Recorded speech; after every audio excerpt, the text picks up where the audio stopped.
పానీపూరి తయారు చేసుకోవడానికి కావలసిన పదార్థాలు: కొత్తిమీర, కరివేపాకు కట్ చేసుకొని పక్కన పెట్టుకోవాలి. పచ్చెనపప్పు, పచ్చి బఠానీ. పచ్చెనపప్పు ఎక్కువ తీసుకోవాలి. కడిగి నానబెట్టుకోవాలి 12 hours. పచ్చిమిరకాయలు, క్యారెట్, బంగాళదుంపలు, టమాటోలు, నిమ్మకాయలు, ఆనియన్స్, పచ్చిమిర్చి, గరం మసాలా పొడి, మిరియాల పొడి, చాట్ మసాలా. బంగాళదుంపలు కట్ చేసుకొని కుక్కర్లో వేసుకొని, పచ్చిమిరకాయలు కట్ చేసుకొని కుక్కర్లో వేసుకోవాలి.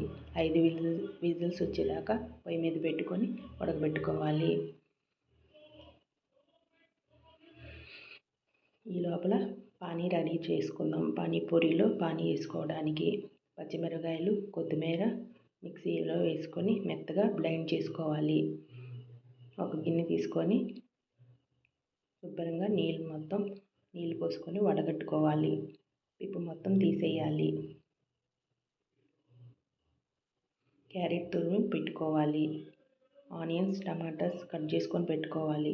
చాట్ మసాలా, గరం మసాలా, మిరియాల పొడి తీసుకొని ప్లేట్లో పెట్టుకోవాలి.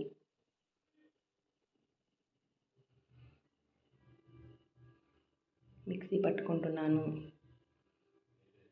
పానీ రెడీ చేసుకోవడానికి 1.5 నిమ్మకాయ తీసుకొని పిండుకొని వడగట్టుకున్న రసం మొత్తం కలుపుకొని ఉప్పు కూడా తగినంత వేసుకొని కలుపుకోవాలి.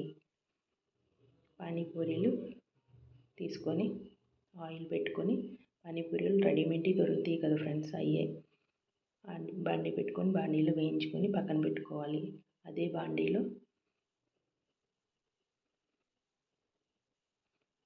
మనం ప్రిపేర్ చేసుకున్న బంగాళదుంపలు, శనగపప్పు, బఠానీ దాంట్లో వేసుకోవాలి.